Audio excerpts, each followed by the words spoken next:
Salut les amis, j'espère que vous allez bien. On se retrouve aujourd'hui pour une vidéo make-up. Ça faisait un petit moment que j'en avais pas fait et je dois dire que moi perso, j'aime bien en faire. Je sais que ce n'est pas ce que vous préférez, mais en fin de compte, je pense un petit peu à moi. Hein. Je suis complètement égoïste quand je fais ce genre de vidéo. Je suis sympa, ça commence bien. En même temps, j'ai envie de dire, dans la vie, en règle générale, faites-vous plaisir avant de faire plaisir aux autres. Hein. Voilà. Donc, je vais vous présenter des produits que vous connaissez déjà. Parce qu'en plus, je parle tout le temps des mêmes. Mais je suis vraiment une blogueuse en carton pour vous présenter tout le temps les mêmes choses, mais qu'est-ce que vous voulez, c'est ce que j'utilise la plupart du temps, et puis en même temps je me dis si j'en ai incité plus d'une à acheter genre cette palette, cette crème, et ben au moins ça vous donne plein d'idées de maquillage jusqu'à la fin de vos jours, je pense. Donc voilà, j'avais envie de vous proposer quelque chose de frais et de léger. Ça aussi j'ai l'impression que je me répète tout le temps, je radote un peu, je pense que c'est dû à l'âge. Bon, je commence tout de suite puisque vous le savez si vous me suivez sur Instagram. D'ailleurs, si tu me suis pas, eh ben vas-y, rejoins-moi. Donc si vous me suivez sur Instagram, je vous parle depuis quelques mois en story de mes problèmes de peau, entre guillemets, déshydratée, notamment autour du nez, de la bouche et sur les joues, c'est une vraie galère. Et j'ai quand même trouvé 3 soins. D'ailleurs, je pense que je vais vous faire un article blog sur les 3 soins vraiment qui m'ont fait du bien. Et les derniers en date, c'était celui-ci dont je vous ai parlé sur Instagram il y a pas très longtemps et que j'ai totalement fini. Alors c'est marrant puisqu'au début, le Moisture Surge de Clinique, je ne savais absolument pas à quoi il servait entre guillemets, parce que j'ai l'impression qu'il servait un petit peu à tout. On peut s'en mettre sur les cheveux, sur les cuticules, et c'est aussi un hydratant pour la peau. Moi je m'en suis servi comme il est indiqué sur le pot, c'est-à-dire en masque réhydratant le soir. Donc moi je m'en mettais vraiment une bonne couche, notamment sur les parties qui étaient déshydratées, et franchement eh ben c'est top, puisque la peau déshydratée franchement c'est chiant même pour se maquiller et tout, c'est une vraie galère, ça fait pas beau parce que ça nous fait des espèces de petites peaux là. Ça c'est juste, enfin voilà, elle avait vraiment été parfaite, donc je l'ai fini. Et du coup j'ai craqué sur le booster, on ne m'arrête plus, et là il est décrit clairement comme hydratant concentré super activé. Donc moi ce que je fais c'est que je m'en mets tous les matins et tous les soirs, donc en guise de sérum, et je dois dire que franchement il est top. Donc là c'est ce que je me suis mis en base pour le coup, et je m'en sers depuis une semaine maintenant, et franchement pas mal du tout. Donc je vous referai un topo à la limite quand je l'aurai fini, mais quoi qu'il en soit, si comme moi vous avez la peau déshydratée, bah n'hésitez pas les gars, franchement c'est plutôt pas mal. Alors ensuite, comme base je vais utiliser Faclar Duo. Non mais franchement vous en avez pas trop marre que je vous parle tout le temps de la même chose? En plus je suis grave, puisque la dernière fois j'ai fini mon tube et j'étais en rejeter un autre, et je me suis dit non mais Aurélie, change, teste autre chose, change ou teste ce que t'as dans tes placards. Et en fait non, je l'aime trop. Du coup je m'engage auprès de vous qu'une fois que j'aurai fini celui-ci, je changerai, hein, j'essaierai autre chose. Mais non, franchement vous allez voir la diff. Moi je sais que, et encore là avec les lumières on ne voit pas trop. On est des grosses mythos hein, quand on vous montre des tutos maquillage, puisqu'il suffit qu'il y ait de la lumière allumée autour de nous. Déjà ça nous lisse un petit peu le grain de peau, et en plus ça cache les rougeurs et les imperfections.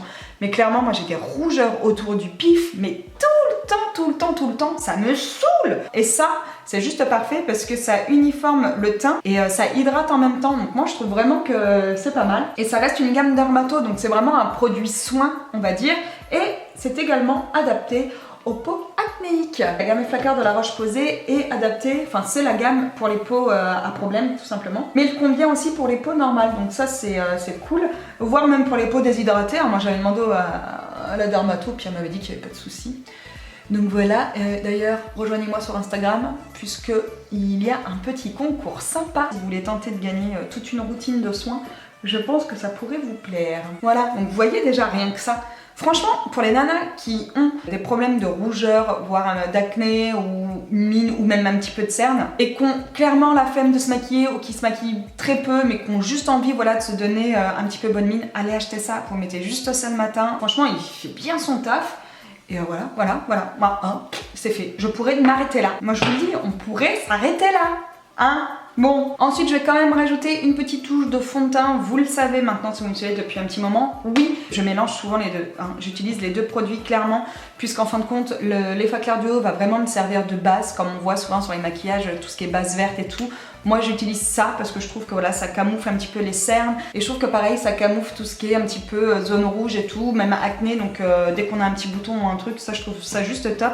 Mais si vraiment on veut partir sur un teint vraiment perfect, il m'arrive de temps en temps de rajouter un petit coup de fond de teint. Donc je vous le redis parce qu'à chaque fois en commentaire on me dit mais pourquoi t'en mets deux? Non, c'est pas deux, ça c'est vraiment une crème teintée, donc ça me sert vraiment de base. Moi je reste vraiment la plupart du temps que comme ça, je mets un fond de teint que lorsque voilà, je cherche à avoir quelque chose vraiment de parfait. Donc là j'utilise le Clinique, et pourquoi je vous parle de celui-ci, parce que je vous disais que j'avais des problèmes de peau, en tout cas de peau déshydratée depuis un petit moment.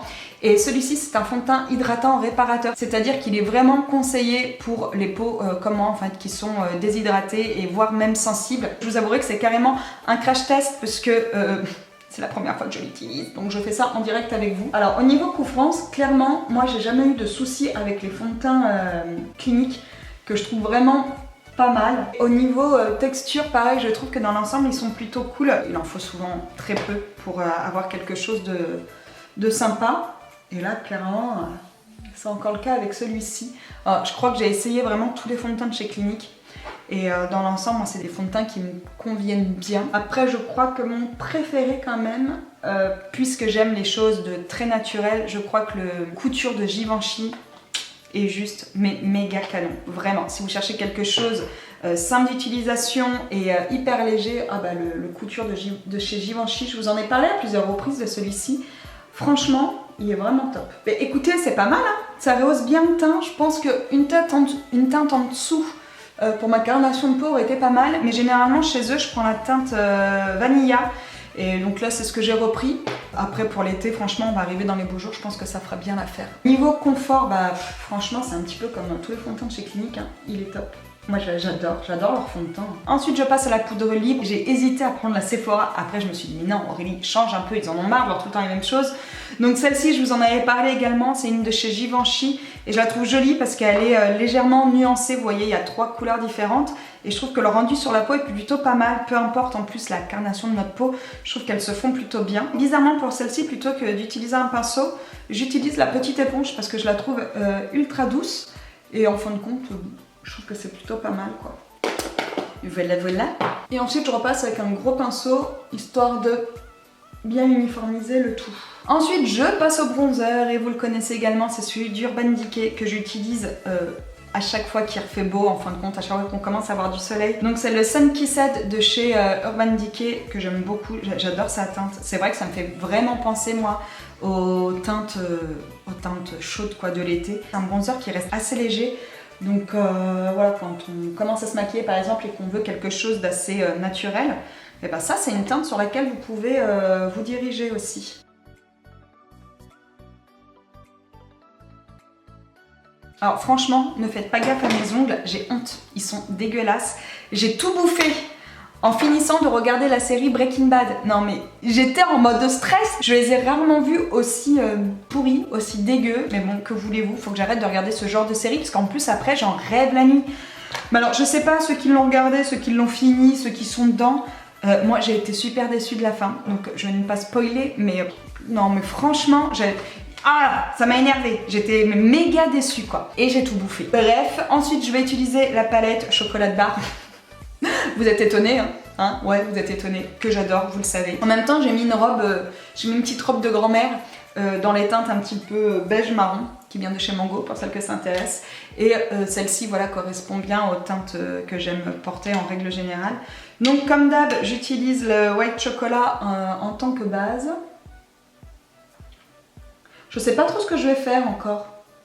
Hein? Vous avez une idée, vous? Pas moi. Franchement, je vous le dis souvent, mais si vous aimez les teintes un peu naturelles, investissez dans cette palette. Hein. Moi, je l'utilise tout le temps, donc bon, après, je pense que c'est une question de goût, mais franchement, c'est une palette que j'aime beaucoup. Ensuite, est-ce qu'on se fait quelque chose d'un peu soutenu ou quelque chose de natural? Naturel, allez. Ensuite, j'utilise le caramel qui est là, pareil, vous le savez, c'est une teinte que moi, perso, j'adore. Et je vais venir la mettre sur toute la paupière mobile. Je vais venir estomper, vite fait, bien fait, enfin je nettoie mon pinceau après. Et ensuite, je vais venir prendre le crème brûlée qui est juste là, qui est clairement un irisé, mais ça va me permettre en fin de compte de donner un petit peu de contraste et de lumière à ce make-up. Et celui-ci, je vais venir le poser vraiment dans le coin externe. Puis après, je vais venir l'étirer tranquillou sur le reste de ma paupière. Je suis pas très teintérisée en règle générale. C'est vrai que quand il commence à faire beau, ça peut, en fait, ça capte la lumière, donc ça peut être joli. Bah, franchement, on part sur quelque chose de simplou. Hein. Pas non plus déliré, hein, les gars. Hein. On n'est pas là pour faire des trucs de ouf. Hein. Je viens étirer le tout. Et ensuite, ah j'ai pas pris de petit pinceau. Je vais prendre celui-ci, c'est pas grave, je le nettoierai après. Ensuite je vais venir prendre le semi-sweet qui est là avec un petit pinceau fin et je viens m'en mettre en ras de cils. Il me manque des pinceaux, il faut que j'aille en chercher. Je reviens. Ah voilà. Celui-ci est bien mieux hein, pour les ras de cils, il est un peu plus épais. Parce que l'autre, j'avoue, c'est un petit peu galère. Ensuite, est-ce qu'on se fait un petit trait d'eyeliner ou pas? J'hésite. Bon allez, on s'en fait un. Non, on s'en fait pas. On s'en fait un, on s'en fait pas, on s'en fait un, on s'en fait pas, on s'en fait un, on s'en fait pas. On s'en fait un, on s'en fait un. Bon allez, on s'en fait un. Donc je vais utiliser la crème eyeliner de chez SLA Sergi Alvarez que j'ai depuis, je sais pas, 2 ans. Je l'ai depuis super longtemps. En même temps, les crèmes comme ça, c'est hyper économique, hein, qu'on se le dise. Si vous n'avez pas beaucoup de budget, bah... allez sur une crème comme ça parce que c'est quelque chose qui vous fera des années, vraiment. Après bon, moi je m'en sers pas tous les jours, mais dans l'ensemble, on la garde longtemps quand même. Hein. Moi je veux quelque chose d'assez fin et de vraiment en ras de cils.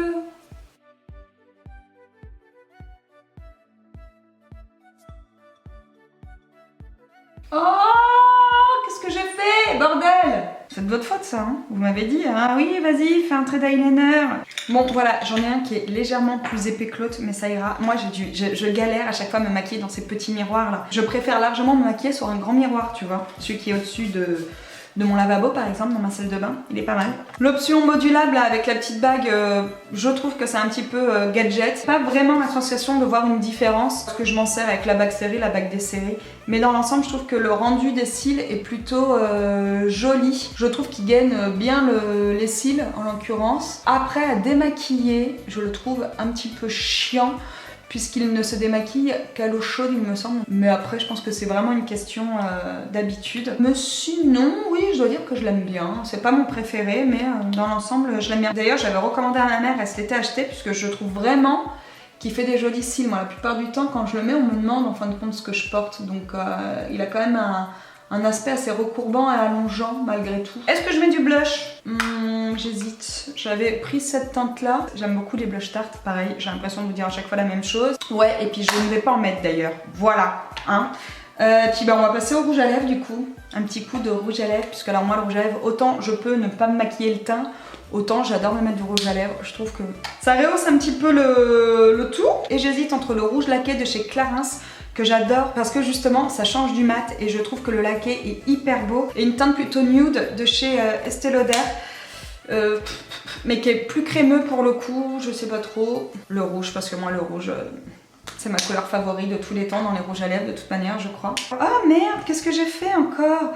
Oh non mais c'est pas ma journée aujourd'hui, hein. De quoi ce bordel? J'ai ruiné mon crayon à lèvres. Alors si vous cherchez des rouges à lèvres qui sortent un petit peu, voilà, des teintes mates et tout, eh ben, les laqués sont magnifiques. Vraiment, j'aime beaucoup. Alors je me mets quand même un coup de crayon avant, puisque je trouve que c'est plus joli, ça définit plus le contour des lèvres clairement. Et là j'utilise un rouge de chez Studio Makeup qui est plutôt pas mal, puisque j'aime bien moi les crayons à lèvres quand ils sont rétractables comme ça. Alors niveau économie, c'est pas vraiment le mieux, vu que ça, je trouve qu'on les utilise hyper vite.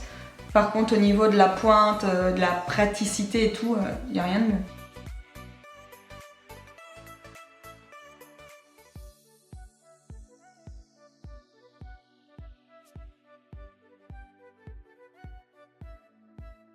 Vous allez voir comme ils sont beaux, ils sont magnifiques, c'est rouge.